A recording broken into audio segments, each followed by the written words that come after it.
안녕하십니까. 저는 세브란스 병원 심장혈관병원 부정맥센터의 유희태입니다. 제가 오늘 말씀드릴 내용은 전극선 제거 시술에 대한 내용입니다. 먼저 시술의 목적과 효과에 대해 말씀드리겠습니다. 심박동기나 제세동기 등의 전극선을 제거해야 되는 경우는 기계 주변에 감염이 되었을 때가 가장 많으며 전극선의 절단 등으로 인한 오작동이 있는 경우 또는 전극선이 들어가 있는 혈관이 막혀서 증상을 유발하는 경우 등이 있을 수 있겠습니다. 전신마취 하에 개흉 수술을 해서 전극선을 제거할 수도 있겠지만 이 수술 범위가 크고 회복 기간이 긴 반면에 본 시술은 혈관을 통하여 전극선을 제거하는 것이므로 개흉 수술을 대체하는 방법이 되겠습니다. 시술 과정을 설명드리겠습니다. 박동기나 제세동기는 전기 자극을 생산하는 소형 컴퓨터가 내장되어 있는 전기 발생기와 전기 신호를 전달해주는 전극선으로 구성되어 있으며 전극선은 우측이나 좌측 어깨에 쇄골하 정맥을 통하여 심장에 삽입되어 있고 전기 발생기는 피부 밑에 이식되어 있습니다. 제거 시술 과정은 다음과 같습니다. 먼저 좌측 또는 우측 쇄골 밑부분을 국소 마취하고 가로로 약 5에서 6cm 정도 피부 절개를 넣습니다. 피하 조직을 절개하고 전기 발생기가 노출되면 전극선과 분리하여 우선 제거합니다. 다음으로 쇄골하 정맥을 통해서 심장에 들어가 있는 전극선이 1년 이상 될 경우에는 주변에 대개는 심한 유착과 섬유화가 오기 때문에 단순하게 잡아당기는 힘만 가지고는 제거가 어렵게 됩니다. 따라서 특수한 기구를 활용하여 전극선을 둘러싸고 있는 섬유 조직을 박리하면서 제거를 하게 됩니다.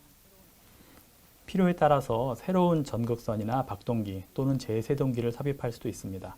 소요되는 시술 시간은 약 2시간인데 이는 시술 준비 시간을 제외한 시간이고 시술 시 환자분의 상태에 따라 더 지연될 수도 있습니다.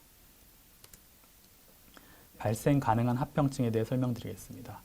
물론 수술 부위에 혈종과 멍이 발생 가능한데 대개 시간이 지나면서 저절로 흡수되어 큰 문제를 일으키는 경우는 거의 없습니다.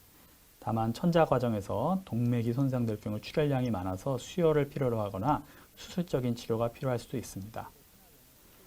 기흉이나 혈흉은 혈관을 천자하는 과정에서 폐에 구멍이 생기거나 그곳을 통해서 혈액이 고이는 것인데 이것에 대해 치료를 하기 위해서 흉관 삽입이 필요할 수 있고 한 1에서 2% 정도 발생할 수 있습니다. 그리고 시술 중에 심장 내에 전극선이 자극되면서 부정맥이 유발될 가능성이 있고 드물게는 정맥의 혈전증이나 폐색전증, 공기색전증, 신경 손상 등이 생길 수 있습니다. 또한 전극선에 의해서 횡격막이나 횡격막 신경과 같은 심장 외부 자극이 발생할 수 있습니다. 1% 정도에서는 폐혈증 발생이 가능한 것으로 보고되어 있는데 박동기와 전극선 제거 후에도 세균 감염이 발생할 수 있으며 감염성 심내막염 및 전신 폐혈증이 악화될 가능성도 있습니다. 박동기 제거 후에도 항생제 등의 내과적 치료가 필요하며 이로써도 감염이 조절되지 않으면 수술적인 치료가 필요하기도 합니다. 혈심낭이나 심장 압전은 이 드물지만 시술 도중이나 직후에 심장에 삽입한 전극 도관에 의해서 심방 또는 심실에 파열되어서 심낭 내에 출혈을 가져올 수 있습니다.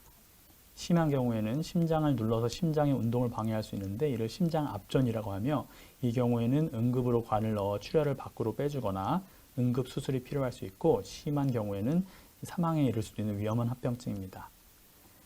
삼천판막은 우심방과 우심실 사이에 위치하며 전극선 제거와 관련해서 삼천판막이 손상을 받아 역류증을 일으킬 수 있습니다. 시일이 지난 후에 심장 초음파 등을 통해서 확인이 되면 증상 유무를 통해서 약물 치료를 우선적으로 고려할 수 있습니다.